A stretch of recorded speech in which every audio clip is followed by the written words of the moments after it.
மேஷ ராசிக்குண்டான ராகு கேது பயிற்சியை பத்தி நம்ம பார்க்கலாம்.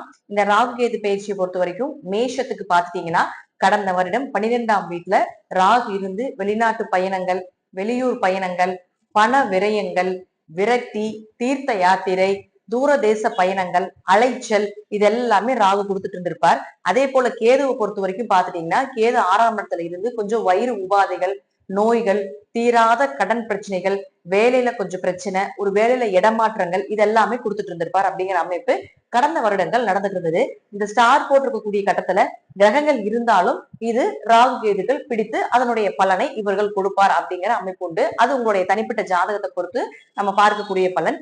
இப்போ ராகு கேதுக்களை பொறுத்த வரைக்கும் பாத்துட்டீங்கன்னா, முழுக்க முழுக்க முழுக்க உங்களுடைய ராசிக்கு 11ஆம் இடத்துல ராகு வருது, 5ஆம் இடத்துல கேது வருது. மிகவும் யோகமான பீரியட் அப்படின்னு நம்ம எடுத்துக்கலாம்.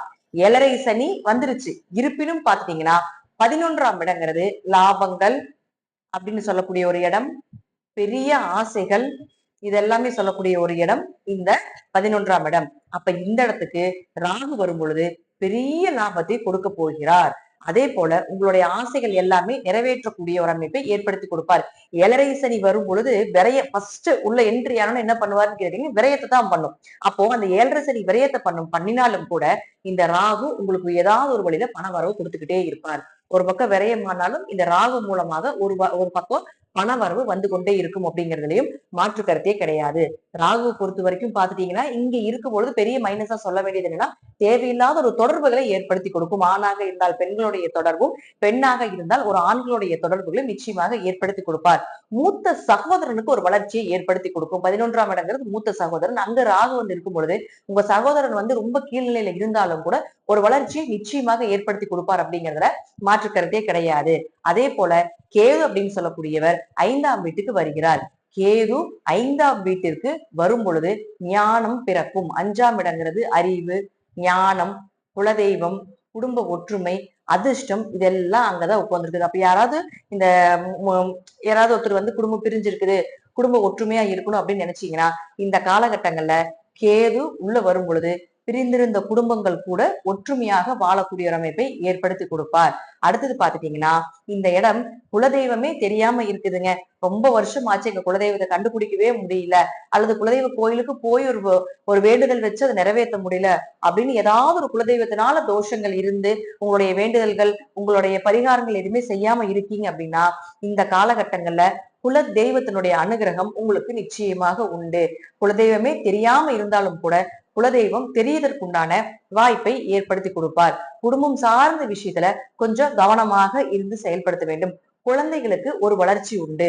குழந்தைகள் சார்ந்த விஷயத்துல அடுத்த மூவிங், அதாவது அடுத்தது அவங்களுக்கு என்ன பண்ணலாம், அடுத்தது அவங்களுக்கு என்ன செய்யலாம், அவங்களுடைய வாழ்க்கைக்கு தேவையான விஷயங்களை செய்து கொடுக்கக்கூடிய ஒரு அமைப்பை ஏற்படுத்தி கொடுக்கும். நான் ஃபர்ஸ்டே சொல்லியிருந்தேன், 5ஆம் இடம் அப்படிங்கிறது ஷேர் மார்க்கெட் சம்பந்தப்பட்டது, அதிர்ஷ்டங்கள் சம்பந்தப்பட்டதுன்னு சொல்லியிருக்கிறேன். இப்ப யாராவது ஷேர் மார்க்கெட்ல ரொம்ப டவுனா போயிட்டு இருக்கு அப்படின்னு நீங்க நினைச்சீங்கன்னா, இந்த ராகுகேது பயிற்சிக்கு அப்புறம் பாத்துட்டீங்கன்னா உங்களுக்கு மறைமுகமாக நிறைய பணம் வருவதற்குண்டான வாய்ப்புகள் உண்டு. இருப்பினும் 7.5 சனி நடக்கிறதுனால கொஞ்சம் பணம் இன்வெஸ்ட்மெண்ட் பண்றத உங்க ஜாதக ரீதியாக கொஞ்சம் அனலைஸ் பண்ணிட்டு பண்றது ஒரு சிறப்பான விஷயமாக இருக்கும் அப்படிங்கறத நம்ம எடுத்துக்கலாம். அது மட்டும் இல்லாம இந்த ராகு அப்படின்னு சொல்லக்கூடியவர் பாத்துட்டீங்கன்னா, உங்களுடைய 11ஆம் பார்வையாக ராசியை பார்க்கறதுனால கொஞ்சம் மனக்குழப்பங்கள் இருந்து கொண்டே இருக்கும். ஆனா வளர்ச்சிக்கு எந்த தடைகளும் இருக்காது. தாய் உறவுகள் மூலமாக ஒரு சில மனக்குழப்பங்கள் இருக்கும், அல்லது தாயோட நீங்க சண்டை சச்சரவு பிரச்சனைகள் வச்சிருக்கீங்க அப்படின்னு இருந்தீங்கன்னா, இந்த சண்டை சச்சரவுலாம் விலகி உங்களுக்கு உங்களுடைய அம்மாவுக்கும் ஒரு நல்ல ஒரு பிராப்தம், நல்ல ஒரு அந்யூன்யமான வாழ்க்கை, அவங்க மேல இருக்கக்கூடிய கோபம் மனஸ்தாபங்கள்லாம் விலகி மறுபடியும் சேர்ந்து வாழக்கூடிய ஒரு அமைப்பை ஏற்படுத்தி கொடுக்கும். கம்யூனிகேஷன் லெவலை கொஞ்சம் அதிகப்படுத்தும், தொலை தொடர்புகளை கொஞ்சம் அதிகப்படுத்தும். இந்த காலகட்டங்களில் நிறைய நபர்கள், பெரிய பெரிய மனிதர்களுடைய தொடர்பு நிச்சயமாக கிடைக்கும். அவர்கள் மூலமாக உங்களுக்கு ஏதாவது ஒரு உதவிகளும் கிடைப்பதற்குண்டான வாய்ப்புகளும் உண்டு. இளைய சகோதரர்கள் மூலமாகவும் கூட உங்களுக்கு ஏதாவது ஒரு விஷயங்கள் நடக்கும், ஒரு நல்லது நடப்பதற்குண்டான வாய்ப்புகளையும் ஏற்படுத்தி கொடுப்பார். அதே போல டாக்குமெண்ட் சம்பந்தப்பட்ட, வில்லங்கம் சம்பந்தப்பட்ட ஏதாவது பிரச்சனை ஓடிக்கிட்டு இருக்குது உங்க லைஃப்ல, உங்க பூர்வீக சம்பந்தப்பட்ட சொத்து சம்பந்தப்பட்ட பிரச்சனை ஏதாவது ஓடிக்கிட்டு இருக்குது அப்படின்னா, அது எல்லாமே நிவர்த்தி செய்வதற்குண்டான வாய்ப்பை இந்த வருடம் இந்த ராகு கேதுக்கள் நிச்சயமாக ஏற்படுத்தி கொடுக்கும். அது மட்டும் இல்லாம ராசிக்கு 9ஆம் இடத்தையும் தொடர்பு ஏற்படுத்திக் கொள்கிறார். அப்போ 9ஆம் இடத்தை தொடர்பு ஏற்படும் பொழுது பூர்வீகம், பூர்வீக சொத்து, அப்பா மூலமாக வரக்கூடிய எந்த சொத்துக்களாக இருந்தாலும் அது ஏதாவது பிரச்சனையில இருந்துகிட்டு இருக்கு அப்படின்னா அந்த பிரச்சனைக்கு எல்லாமே ஒரு நல்ல தீர்வு கிடைக்கும். அல்லது அந்த மாதிரி எதுவுமே இப்ப வரைக்கும் அந்த பேச்சுக்களை நாங்க எடுக்கலீங்க அப்படின்னா அதற்குண்டான பேச்சுவார்த்தைகளை தொடங்குவதற்குண்டான ஒரு வாய்ப்பையும் அதன் மூலமாக உங்களுக்கு சொத்துக்கள் வருவதற்குண்டான வாய்ப்பையும் நிச்சயமாக ஏற்படுத்தி கொடுப்பார்.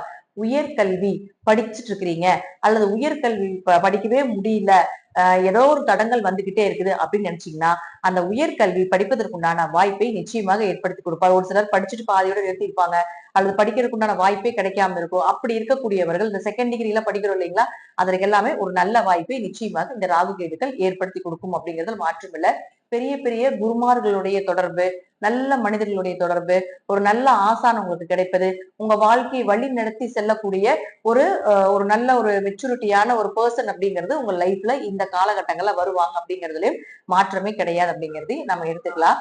அடுத்தது பாத்துட்டீங்கன்னா உங்களுக்கு ராசியை பொறுத்த வரைக்கும் கேதுவனுடைய அமைப்பு அப்படின்னு பாத்துட்டீங்கன்னா ராசிக்கு 7ஆம் இடத்தை தொடர்பு கொள்கிறார். அப்ப யாருக்கெல்லாம் கல்யாணம் ஆகாம இருக்குதோ அவங்களுக்கு எல்லாம் இந்த காலகட்டங்கள்ல கல்யாணம் ஆகும். முதல் திருமணம், 2ஆம் திருமணம், இது இரண்டுக்குமே வாய்ப்புகளை நிச்சயமாக இந்த மேஷ ராசிக்காரர்களுக்கு ராகு கேதுக்கள் ஏற்படுத்தி கொடுக்குறாங்க. அதே போல பார்ட்னர் போட்டு ஒரு மனக்குழப்பமா இருக்குது, பார்ட்னர் போட்டு தொழில் பண்ணி ஒரு பிரச்சனைகள் போயிட்டு இருக்கு அப்படின்னா அந்த பிரச்சனைகளுக்கு எல்லாமே ஒரு நல்ல தீர்வை ஏற்படுத்தி கொடுப்பார். தடைகளை கொடுக்காம நல்ல தீர்வுகளை ஏற்படுத்தி கொடுப்பார். அல்லது நல்லா போயிட்டு இருக்குதுங்க அப்படின்னா அந்த பார்ட்னருக்கும் உங்களுக்கும் இருக்கக்கூடிய ஒரு சில மன கஷ்டங்களையும் அந்த பார்ட்னர்னால வரக்கூடிய பிரச்சனைகளும் எடுத்து காட்டி கொடுப்பார். நாம தான் சொல்லிட்டுமே ராகு கேதுக்கள் அப்படிங்கிறது தோசைக்கல் போல, நல்லா இருந்தா நல்லா இல்லாம பண்ணுவார், நல்லா இல்லைன்னா நல்லா பண்ணுவார். அப்ப இந்த காரகங்கள் நான் என்னென்ன விஷயங்கள் சொல்லணும் அதை மட்டும் பாயிண்ட் அவுட் பண்ணிக்கோங்க. அந்த பாயிண்ட்ல இருக்கக்கூடிய விஷயங்கள் நல்லா இருந்துச்சுன்னா உங்களுக்கு கொஞ்சம் அதுல கவனமா இருந்துக்கோங்க. நல்லா இல்லைன்னா நிச்சயமாக அதுல ஒரு நல்ல எதிர்காலம் இருக்கு அப்படிங்கிறதுதான் அமைப்பு. அப்ப அடுத்தது பாருங்க, திருமணம் சார்ந்து இப்ப திருமணம் இல்லாதவங்களுக்கு திருமணம் கண்டிப்பா நடக்கும். அப்போ திருமணம் நடந்துருச்சு அப்படின்னா கொஞ்சம் திருமண வாழ்க்கையில கொஞ்சம் கவனமா ஹேண்டில் பண்ணுங்க. கணவன் மனைவிக்குள்ள சின்ன சின்ன கருத்து வேறுபாடுகள் அப்படிங்கிறது நிச்சயமாக ஏற்படுத்தி கொடுக்கும் அப்படிங்கிறதுல எந்த மாற்று கருத்துங்களே கிடையாது. ஆனாலும் கூட ஏதாவது ஒரு வகையில ராகு கேதுக்கள் பண வரவை நிக்காம கொடுத்துக்கிட்டே இருக்கும், லாபத்தை அள்ளி அள்ளி கொடுக்கும். பெரிய பெரிய ஆட்களுடைய தொடர்பு, ஞானம், பொறுப்பு, குடும்ப தேவைகள், குடும்பத்துக்கு உண்டான விஷயங்கள் எப்படி பண்ணணும், அடுத்தது என்னென்ன செய்யலாம் அப்படிங்கிறத இந்த ராகு கேதுக்கள் இந்த 1.5 வருட காலங்கள் உங்களுக்கு கொடுத்தே தீர்வார் அப்படிங்கிறதுல மாற்று கருத்து கிடையாது. ஏழரை சனி நடக்கிறதுனால கொஞ்சம் தசாபுத்தியை செக் பண்ணிட்டு இந்த ராகு கேதுக்களை கரெக்டா மூவ் பண்ணீங்கன்னா ஃபர்ஸ்ட் ஜாக்பாட் அடிக்கக்கூடிய ராசியில ராகு கேதுக்களுக்கு இந்த மேஷ ராசி முதலிடம் கொடுக்குது. ஏன்னா ராகுவும் கேதுவும் இருக்கக்கூடிய இடம் அவ்வளவு சிறப்பான இடமாக இருக்குது அப்படிங்கிறதுதான் முற்றிலும் உண்மை. அப்போ தசாபுத்தி நன்றாக இருந்தால் தாராளமாக நீங்க எந்த விஷயமாக இருந்தாலும் மூவ் பண்ணி அடுத்த ஸ்டேஜுக்கு கொண்டு போகலாம் அப்படிங்கிறதுலயும் மாற்று கருத்தே கிடையாது. ராகு கேதுக்கள் நிச்சயமாக உங்களுக்கு நன்மையை மட்டுமே செய்யக்கூடியவர்களாக இருப்பார் அப்படிங்கிறதா முற்றிலும் உண்மை. நன்றி. மீண்டும் ஒரு நல்ல பதிவுல சந்திக்கலாம். திருச்சிற்றம்பலம், தில்லையம்பலம், ஸ்ரீ நரசிம்ம திருவிகளே சரணம்.